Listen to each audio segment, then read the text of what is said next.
I'm Miwa Messer. I'm the producer and host of Poured Over. And Heather Ann Thompson is a Bancroft Prize winning historian. She's also won the Pulitzer. If you haven't read Blood in the Water, which is her history of the 1971 uprising at Attica prison in New York State, it is absolutely worth going back and picking that up. Her new book, though, brings us into the 1980s in a moment where, let's just say, New York City was not necessarily at its finest. And I say that having lived here at the time. Fear and Fury, the Reagan 80s, the Bernie Goetz shootings, and the rebirth of white rage is the new book. And Heather, I'm so glad you could make time for us today. Thank you. I am so glad to be here. I want to start sort of, well, at the macro level. Before we come back to New York in 1984, I want to talk about history and why we read history and why it's so important to understand that history is not a static thing. We do not report it once and move on. And you've been working as a historian now for decades, and you've picked some tricky subjects where maybe the material isn't always there, and yet you've managed to find it. I mean, archives are your friend. So where do we start? How did you end up as a historian? Well, it's a bit of a dive into personal biography. I grew up in the city of Detroit in the 70s and the 80s, and I was a white kid growing up in a mostly Black city. And that meant that my school, my neighborhood, everybody that mattered most to me, that was smarter than me, that was, impacting my life, was Black and was being reviled by the nation at the time, being relegated to an ostensible underclass, being told that the city I lived in was just the murder capital of the world, being told that Detroit used to be amazing until it went to hell in a handbasket. And all of this was just so out of sync with the city that I knew, that I grew up in. And so for me, it was always this question of disconnect and trying to figure out what in fact had happened to Detroit, because there was no doubt that things were suffering, that things were in bad shape. Even, one didn't have to personalize it and racialize it to see that we were in trouble. And I wanted to understand that history of what had happened to my own city, which then, took me into college and honors thesis and eventually a history PhD and my first book. But that kind of, orientation that I'm looking around the present day moment that I'm in, and I'm thinking, obviously nothing springs from whole cloth. How did we get here? But I'm a storyteller too. So I'm not really interested in getting at that question by kind of bombarding us with theory or kind of fact, drowning us in facts. I'm a storyteller. So I want to pick moments that really, I think, exemplify this path forward, or this moment when things start to go off the rails, and then dig into it. And I have to say, oftentimes that means picking things where we've been told that up is down, and in fact, down is up. And it is been a journey in all of my books to who's got the real sources, what is going on here. And that was certainly true in the most recent book, Fear and Fury, as well. Well, I mean, when I think about it too, I mean, the 1980s are now, if you come at it from historical fiction, I'm going to switch genres for a second. It is technically historical fiction. And I'm like, it wasn't that long ago. It really was not that. There is so much of what happened in that moment after 1980 that we are still living with in 2026. There are attitudes and policies and decisions that were made across the country. I mean, state, federal level, across the country. I mean, we have not in many ways left the 1980s. And I do think when you look at the actual evidence, right, you have gone back through trial transcripts and boxes of stuff. And also, this was a media event in a way that many other cases had not yet been. So we're looking at this intersection of sort of, it's a social moment we hadn't seen before. And then you get the pop culture piece of it too. And Billy Joel is including Bernie Goetz in songs. And I'm kind of like, okay, here we are. I mean, the 80s is this crazy thing where on the one hand, many of us do remember it. Hmm. On the one hand, whether you're remembering it because you were listening to Madonna or you remember Right. it because you were listening to, Hammer Time, or whether you remember it because you remember how kind of terrifying it was to Right. be in so many cities and getting on subways and feeling Mhm. really dislocated. But for a lot of people, let's be real, the 80s, the beginning of the 80s, we're talking 50 years ago. Yeah, Not it's not just, not today, not that I'm eager to oh, date myself, but that's what we're talking right, about. So to make that legible, right. because I think you're absolutely right. This is a decade that, in really underappreciated ways, I think even for myself, Hmm. takes us down a road that, like it or revile it, it Hmm. is where we are now, and I think we really have this opportunity to sort of say, whoa, whoa, whoa, whoa, whoa, we took this turn in 1980. What was the turn? Right. How did it start to become clear we had taken this turn? Hmm. And the turn I'm really talking about is this unleashing, actually, of anger and rage and the legal vindication of acts of Hmm. particularly white, racialized episodes of rage, Hmm. and then being told via this rising media ecosystem Right. that not only was all that justified, but actually we didn't really understand what had happened and we didn't see what we just thought Right. we saw. So, 80s, like a long time ago for some, not so much for others, but nevertheless, I think really important. But also, monoculture was, we had, X number of television stations. There was still a Billboard Top 100. We Yeah. really, it was monoculture. And I think that living in the present day, it's really hard to understand that we didn't have these snippets. Like, you can really, with social media being what it is, and certainly streaming being what it is, there's so many ways to confine your own experience to this tiny sliver of whatever you choose to engage with. Mhm. Whereas, back in the day, maybe I'm going to use Boston as an example. Maybe your parents took the Boston Globe. Maybe your parents took the Boston Herald. Maybe your parents also took the New York Times or the Wall Street Journal on top of that. But like, pretty much everyone's parents took a newspaper. Mm. And you could sort of noodle through the newspaper and just bump into all sorts of different things. And now, I mean, certainly if you look at something like TikTok, right, you never bump into something interesting. You get, the algorithm serves up a thing.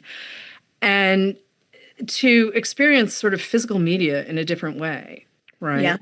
Yeah. But this Even is, television, where you had moments where everyone was literally talking about the same TV thing, which feels like it kind of hasn't happened since Game of Thrones. And wasn't that almost 10 years ago? Like, how yeah. long ago was that? The clock is spinning at a Right. rapid So pace.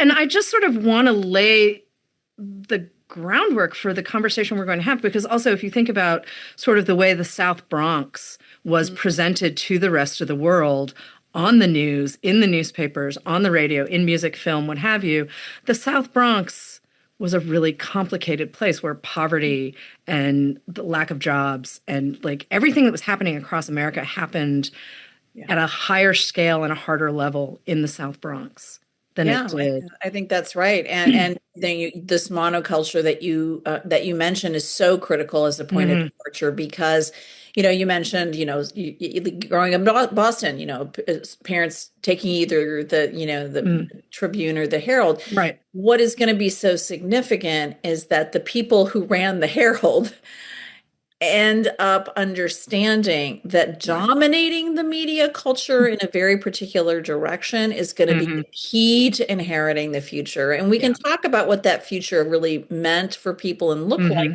but you're right that what most was really at stake was trying to understand places like the South Bronx, Right. places like Detroit. And even if you weren't touched by them personally, because, maybe you still had a great job, maybe, it was the great 80s for you still in its own way. It represented something pretty alarming and Hmm. pretty threatening. And what I discovered in this book, hopefully in a way, really, story driven and, kind of page turning, is listen, this was curated. The way Yeah. we came to understand our experience was actively curated by the most powerful people at the time and people whose names we still say Hmm. regularly and know so well. But you also flip the script in a way for a book like this, because one of the things you start with is we did not know the names of the young men who Mm. were shot. So Daryl Caby, Troy Canty, Barry Allen, and James Ramseur are the young men who were shot by Bernard Goetz on the subway, on the 2 train here in New York City. And the way they were presented in the press and the way actually the judicial system, suddenly there were bench warrants out for these kids who were in the hospital recovering from gunshots. Mm. It's systemic, right? We're looking at so many systemic, it's systemic. But I want to start with those young men because they were not available to you to speak with, but the record is pretty full, and yet you've still got to work around how they were presented at trial. Yeah. Yeah, that's right. So again, people of a certain generation will know the name Bernie Getz either Hmm. because they listened to the Billy Joel song "We Didn't Right. Start the Fire," or because he was plastered over every newspaper in I, 1984 and yeah. for a decade. But there's going to be young people, right, who Hmm. have no idea who this guy is. But what they will find very familiar about him is he's an archetype, right? He is Yes. Kyle Rittenhouse. He is the guy on the movies that you root for because he's not going to take any BS from the thugs and the criminals, and he's going to Hmm. defend his domain. He is the George Zimmerman, if you were of a certain political sympathy, that people admire. So Hmm. that guy, right, was Hmm. very legible and familiar to me. I suspect will be to Hmm. many of the readers. So I do try to complicate him, and we actually start in his childhood and we move Right. forward. However, the fact that he guns down in the chest, in the back, in the point blank range, the one of the victims who's nowhere near him, we don't know who they are. And Right. to me, I have to say that really hit Hmm. because that goes back to what I was saying about my own kind of biography. It's like I'm so used to that erasure. And I was like, how can these guys, on the one hand, be completely villainized? The victims become the villains. And yet you couldn't, if pressed, if you were on Jeopardy and somebody said, "What are their names?" you'd be out of a whole lot of money. Hmm. And so that was where I started trying to piece that together.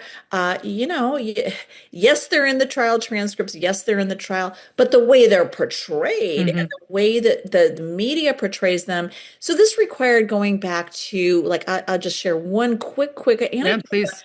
Going back to, for example, when one of the most injured kids' mother files an application with something in New York called the Crime Victims Board. It was this kind of remarkable thing where if people were victimized by crime and really harmed and it, like, impacted their income or their ability to work, they could apply for some restitution. And this fund was, state supported, but even the Reagan administration puts money into it because they're all about, victims, anti-criminal, pro-victim.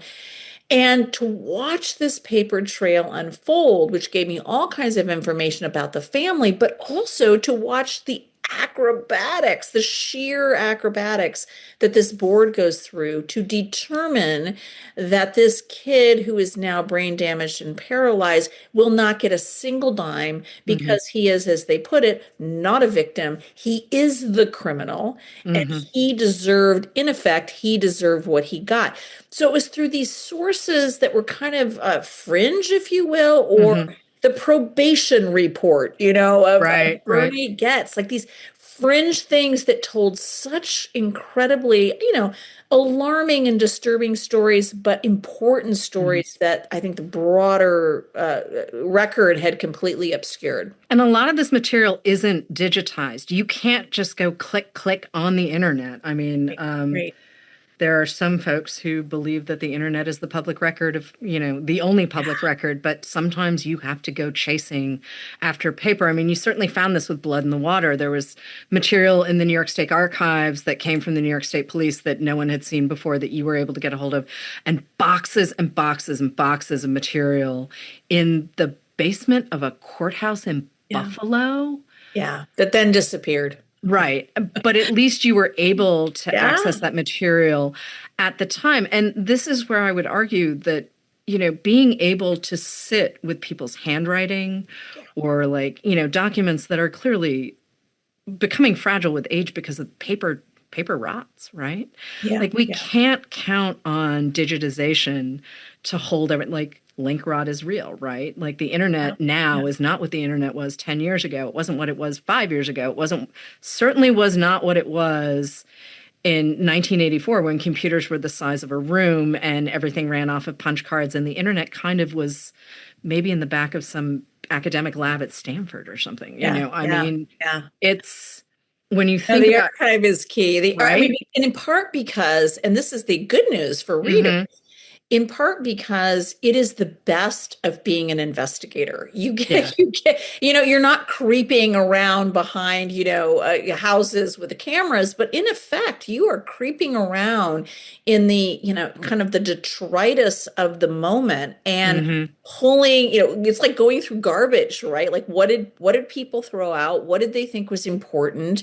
Where is that stray receipt? Where is the photograph that someone took, the 10 photographs they took that never made it into the Mm-hmm. newspaper? Right. And that is both as the writer, is so incredibly rich and fun, but as the reader, it also means that you can read something that genuinely tells you something you didn't know, even if it's disturbing and unsettling and really messes, right, with your own sense of equilibrium of what you thought the world looked like. But also it connects you to something larger, right? Like the idea that you can pick up a book, right? I have always argued that books are perfect time travel, whether it's fiction or non. Like Mm. you can go anywhere with a book. The question is, where do you want to go and how do you want to get there?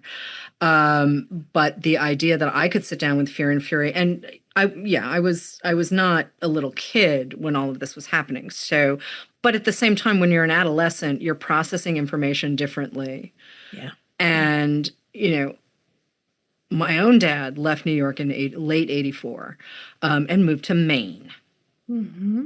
Mm-hmm. Moved from New York City to Maine. He was like, I think I'm going to. Teenager, wasn't too thrilled about that, but here you go. But yeah, New York in the early 80s and throughout the 80s, it was not what it is now. It's certainly, I mean, I'm mostly fond for New York of the 90s, but and again, New York of the 90s was definitely a transitional moment. It was not what it is now.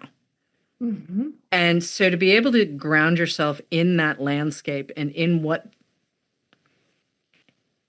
society felt like in that moment, right? There was a little more, it was a little looser. There was a little more, what's the word I'm looking for? Serendipity sounds like a weird way to describe, but it was more likely that you were going to intersect with someone in a way that maybe we won't now. And that's partially crossing class lines. I mean, these kids did come down from the South Bronx. They were on the same train as Goetz. There is a suggestion that they asked for money, that there were screwdrivers that they were going to use to open up the arcade boxes and steel quarters. I mean, but the record itself is messy. It's very human. I mean, there were people who disappeared that you simply could not get access to because life happens, right? Like someone moved, whatever. And yet there's the way we approach the history of the story, right? There are people on one side and people on the other side. And then there's some people who just don't know that it happened at all. Right. Right. And that's what's really interesting to me is that even though it's almost 50 years later, some folks have not budged. Well, that's certainly becoming clear in a really It's really interesting to me that like so much even in what you just said, the difference between the 80s New York and the 90s New York and the New York Hmm. of today, which at this very moment is a New York that just elected a democratic socialist because it's feeling the costs of where we've been for Hmm. the last 50 years. The journey to get us from that gritty, unsettling, albeit more fluid New York in Hmm. the 80s to the New York where we have Giuliani gentrifying the hell out of New York and making it a place that certainly feels nicer to be in as long as you're not being stopped and frisked by the police, or Right. as long as you're still able to put food on the table. That journey is the journey I think that this story at the heart of the book really Hmm. tells. And it's in no small part because so many of the characters are the same. So many of the people they are there at the beginning of this story. They're there at the end of the book, which frankly takes us to 2026. Hmm. And they reflect what you just mentioned, which is the really deep-seated feelings, passionate Hmm. feelings about, what the problem was, what needed to be done to solve the problem, and what the fallout of those decisions have been today. Hmm. And, even today, I notice when I'm talking about the book publicly, some people are didn't know about it and are surprised to learn about it. Other people remember it like yesterday, but remember it very differently from one Right. another, and they are quite passionate about the way they remember it. Again, notwithstanding what might have in Right. fact happened. And so the journey of trying to actually figure out what happened, Hmm.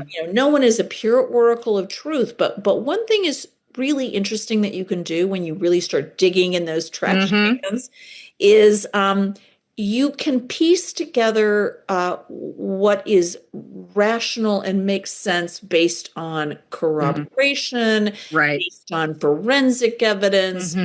based on the diagram of the terrain that you have in your Right. own office. Right.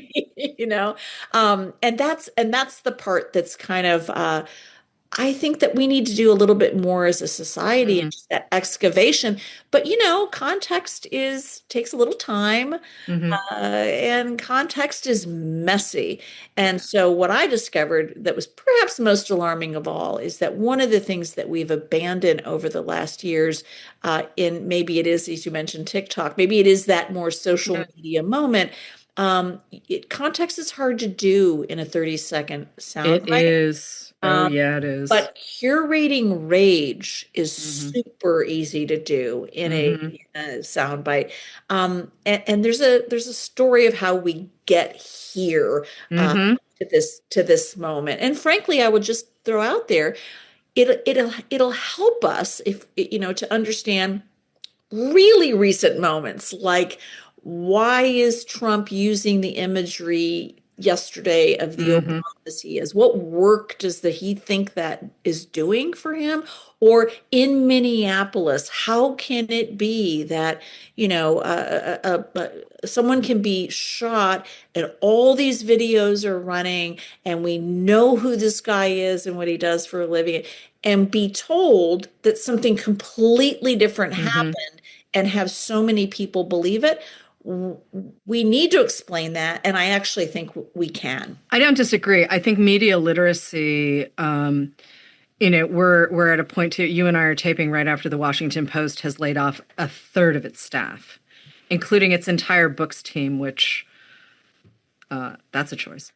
Yeah. Um, And let me just say, it yeah. absolutely is Oh, it is. choice But because educational literacy is dangerous. hmm, yeah, and I mean there are reporters in war zones right now who were laid off.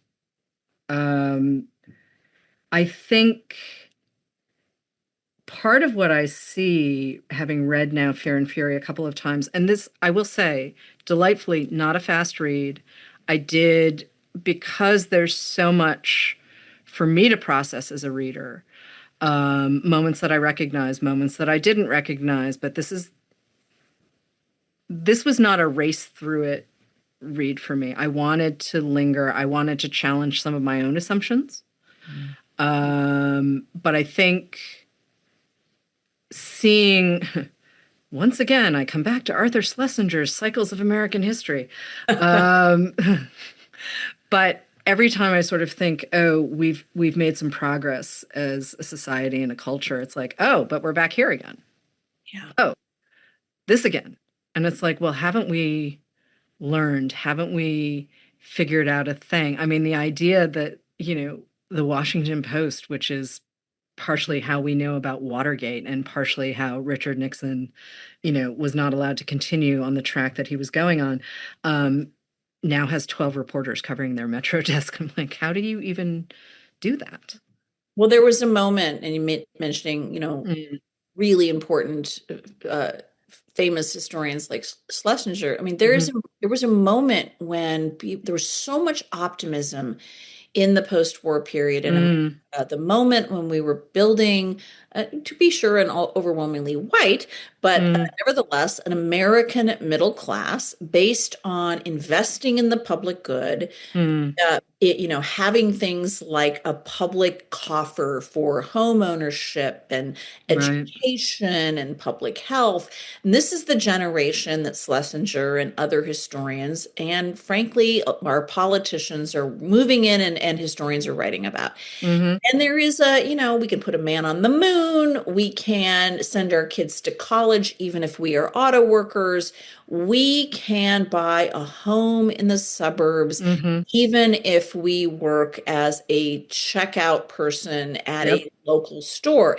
That moment of optimism, I don't think I fully appreciated until doing this book, was one that from the very beginning, the Jeff Bezos of yesteryear were always fighting. They were fighting it tooth and nail. They never liked the fact that they had to pay into that social compact. They never liked the high tax burden, which, let me just footnote, not high compared to most Western democracies, but the high tax burden they had to pay into that by American standards. They resisted it from the beginning. They always fought labor unions. They always fought public, housing. For wealthy people, they had always fought the very thing that was in aid of the public good. And so, what I didn't fully appreciate was how the 1980s, very specifically, and the election of Reagan was an opportunity for those Hmm. people to pivot the next 50 years in a very, very different direction so Hmm. that we can end up with a Jeff Bezos having unfettered access to wealth, an ability to fire or lay off anyone he wants to without any real concern that there will be protections for his workers, meaning his journalists. Hmm. And what I didn't even fully appreciate, and I do this for a living, is the profound shift we make in about 1980 to start dismantling that social safety net, Hmm. start moving income upwards to the wealthiest people, and their understanding that the best way forward to do that is keep everybody's eyes on the shiny ball over here, which is how angry they are at fill in the blank, the Right. blacks, the immigrants, the women, Mm. the trans kids, and how effective that was, not because people are just evil on the ground absorbing it, but because it was actively curated. The Reagan administration understood that Rupert Murdoch was their man. I found those smoking gun documents in this book. Hmm. They understood that if they actually just set about taking away all public good things, that you risk rebellion. You risk people standing together across racial and class lines and saying, we're not doing this.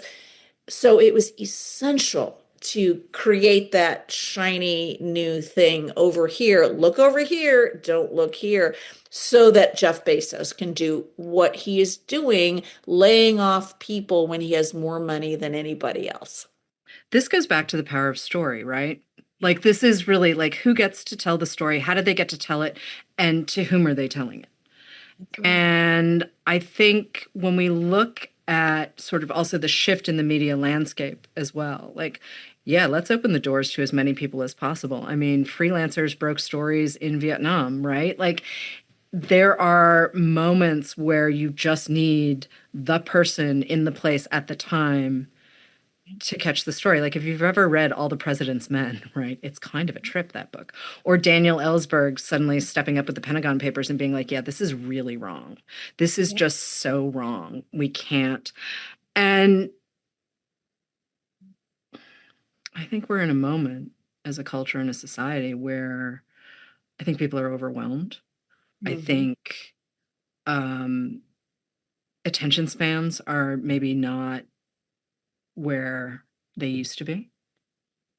But this is where I would also argue that it's all the more reason for us to sit down and read as much history as we can get our hands on, and also remember, yeah, the 80s were, Dallas and Knots Landing and Hill That's Street it. Blues, like all of these and I'm using television sort of deliberately because they were moments where people would talk about, like LA Law was shocking, which kind of makes me laugh at this point. But when we think about how we approach the stories we tell about ourselves and our culture and our society. Oh, but you mentioned, I'm just loving that you mentioned Dallas. The thing is, remember I said that like that shiny new object, Uh-huh. Uh-huh. drawing on the shiny new object.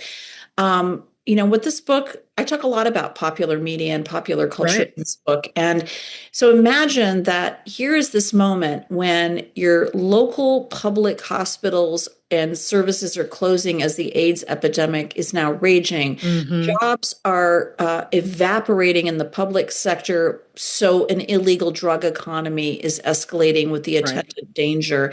But what you're watching on television Mm-hmm. and in the movies are two different genres. One is that transport yourself as the I think the clip of or the lead-in clip of lifestyles of the rich and famous. Oh, I Uh, forgot that. Yeah. I so remember you mentioning it in the book, but I'd oh, forgotten yes. that. Caviar dreams and Yeah. champagne wishes was the tagline. Take yourself away on a yacht. Meanwhile, you're not able to even pay for heat, but you are Right. able to transport yourself to an exotic island, fantasy island, if you will, Mm-hmm. another Mm-hmm. show where you get to live as a millionaire. And shows like Dallas and Dynasty, where you can bejewel yourself and look like Alexis Carrington.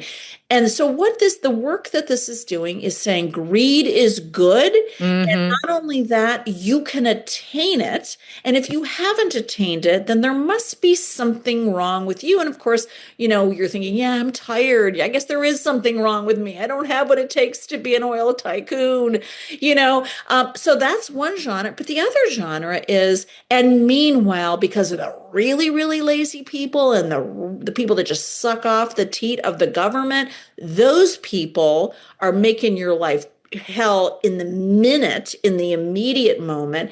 And you watch Charles Bronson or Mm-hmm. Clint Eastwood or Robert De Niro, Mm-hmm.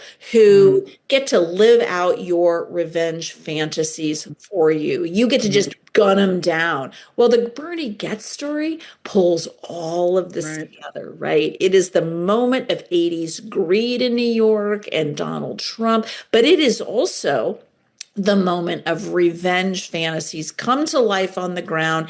And the thing that I love about this book, I have to say, is, Mm-hmm. or the story, I should say, Yeah. is Yeah. that, you know, ordinary people, black, white, I don't care where they live in this country, I don't care who they voted for, they will recognize, I hopefully they'll get a little, um, sad actually. We were all sold false bills of Mm. goods about what was going on. And the only people who seemed to actually know who was going to benefit or who were benefiting were a group of people who we never could have been, and that's because they were always holding the keys of power, but also uh, telling us what to see here and what to see there. And it's not like we're lemmings. It's not like we're stupid. It's not like we're Mm. dupes. but we are human, and we do need our entertainment, and we do need to read a newspaper, and we do want to watch television, and make sense of the world around us. And so if nothing else, I think this story, it will make us, it's humbling, actually, Hmm. right? It is definitely humble. And that takes me back to do not race through this book. You also just said something a second ago that made me also think of Michael Douglas's movie career for a second, because of course he's playing Gordon Gekko in Wall Street, but then he's also done a film called Falling Down, which is pretty much a big screen version of what we're talking about in Fear and Fury. And, you know, same actor, probably 5 years apart, the movies. I mean, not that different, but the idea that we can have this pop culture moment, Mhm. right, where you're just kind of, and maybe Falling Down was made in the early 90s, but there's always that shift into a new decade where those first few years are basically the last decade. Oh, and it only escalates when we get into the 80s. I mean, Right, when we get into the 90s, right? This right. is this is when, in many respects, some of the worst racial violence will happen, but Mm-hmm. also some of the greatest accumulation of wealth will happen. Mm-hmm. So it starts in the 80s, but then we just kind of pick up speed into the 90s and into the 2000s to where we are now. But yeah, Michael Douglas. I mean, Michael Douglas was handsome. Michael, Mm. for some people, they're like, "Who was Michael Douglas?" But I think he makes Marvel movies now, but yeah, but he was the guy, and he was the one that, if you didn't want to be him, maybe you wanted to, marry him, and and mhm. that and that and it matters what those stories are that we were told. And then there was Fatal Attraction, which is a whole nother conversation. It's just an entirely different conversation Yeah, about but where. she's the woman. She's the urban woman who is Mhm. alienated and isolated and on her own, who also will be a revenge. It's also a Yeah. revenge narrative, but because she's a woman, she can't quite be sympathized with the way. Which is where the second conversation comes in. Yes, That's, yes, yes, yes. I mean, we really, yeah, we really, there seems to be a lot of treading water. It feels like we tread water a lot. Well, I I feel that. Mm, But whereas Arthur Schlesinger, and I fear I lost a little bit of that thread, in that mm, optimistic moment, it yeah. felt that history was moving towards progress. And it was Hmm. going to be a linear, straight up move to a better society. Right, Even Lyndon Johnson's terming of his program, The Great Society, right, reflects the optimism of the moment.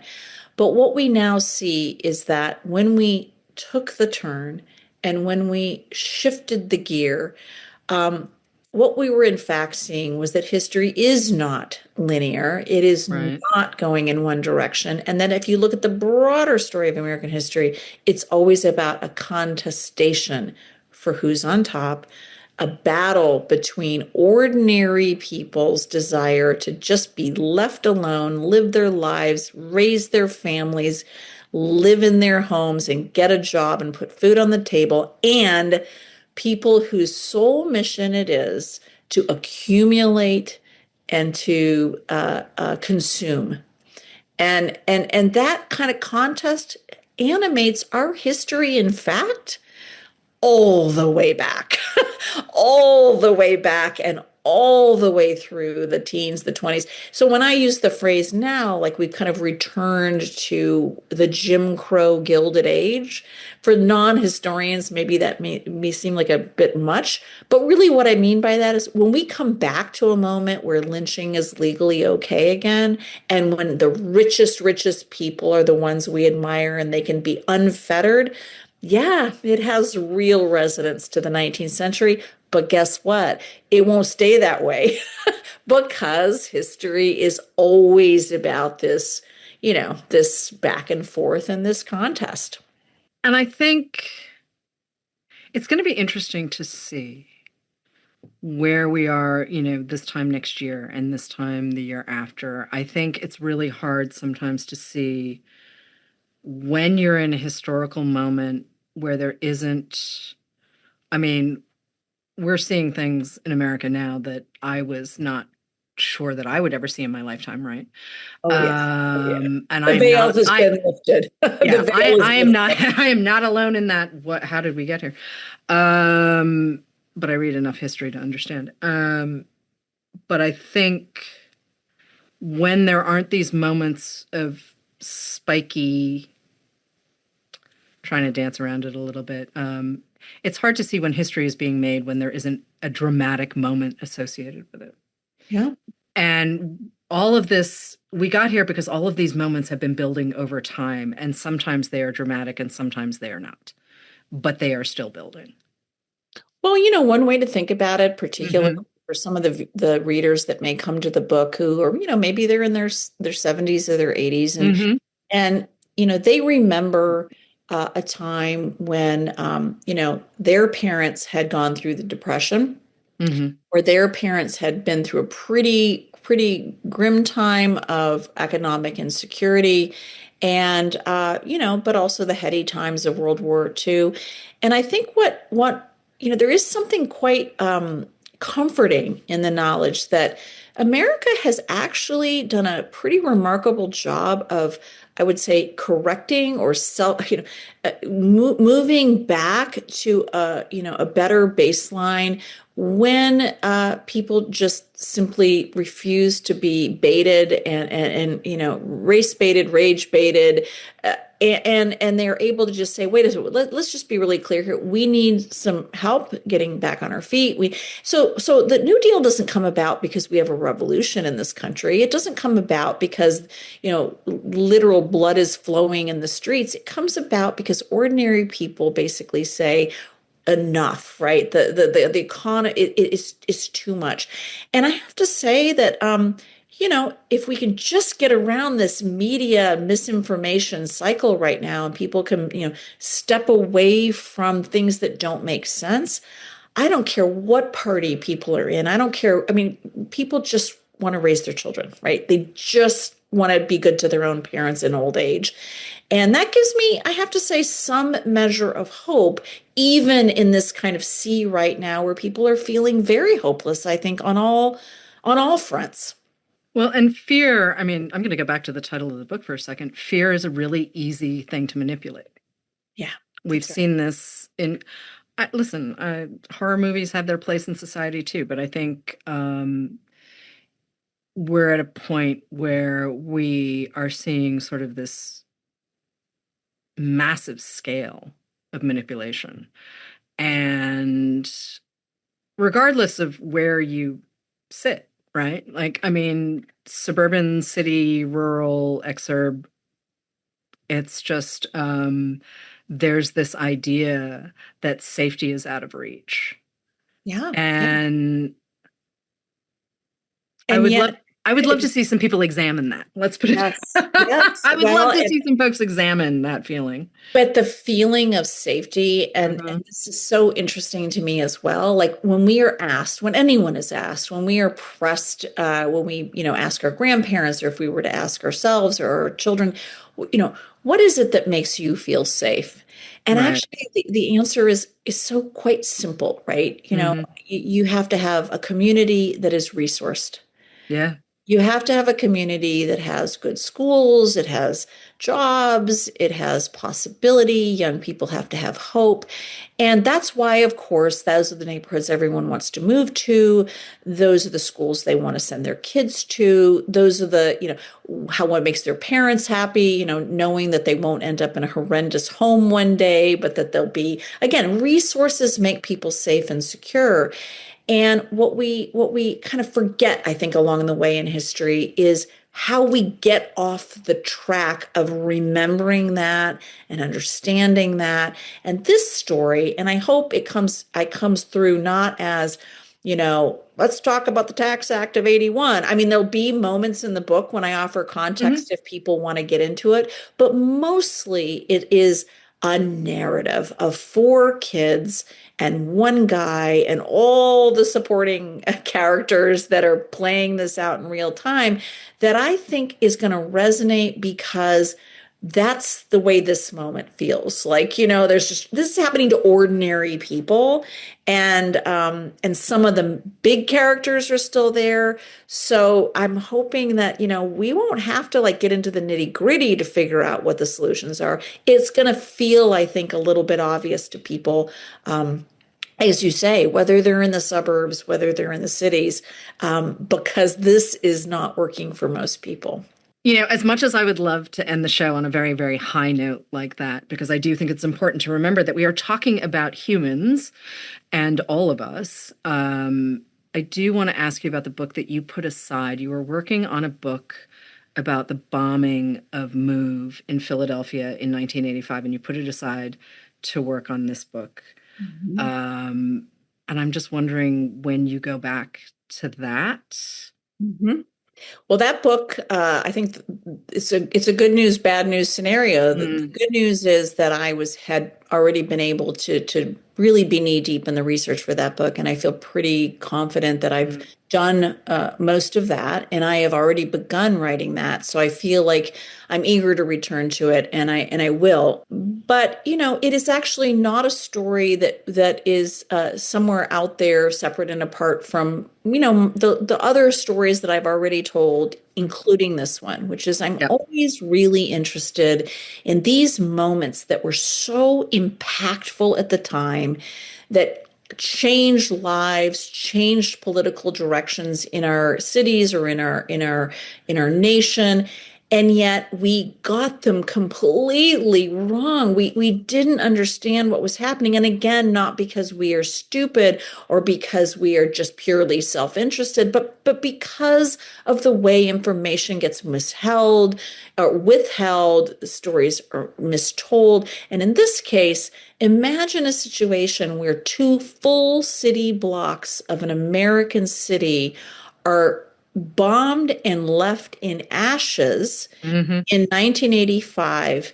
And I promise you that as many people as don't know about Bernie Goetz, even fewer of them know about this bombing. And so why does that matter to me? Well, I used to live in Philly, and it is a specter that haunts this city to this day. And I think through the telling of that story, we can get into a whole different way of thinking about public safety, about law enforcement and community relations, and frankly, about free speech and people's ability to say things, that we don't like, and what do we do about it? So I feel like it also has timeliness, but it is a different kind of book that is going to be like Attica, I think a much bigger book. I apologize in advance to my editor, but in part because it is also a story like Attica that is it is still unfolding. Yes, it is. And is one that actually doesn't begin in 85, but one that actually begins in the 70s as well. So I'm really excited about doing this book, but I'm also kind of bracing myself as I did with this one, because I want it to be a story. I want to take you there. I want you to be on Osage Avenue in that moment. And I am really looking forward to doing that interview with you. So I'm going to sit quietly, patiently in the corner while you write it, because this is not going to take a minute. This is going to take a bit. But Heather Ann Thompson, thank you so much for joining us on Poured Over. And Fear and Fury is out now. Thank you so much for having me here.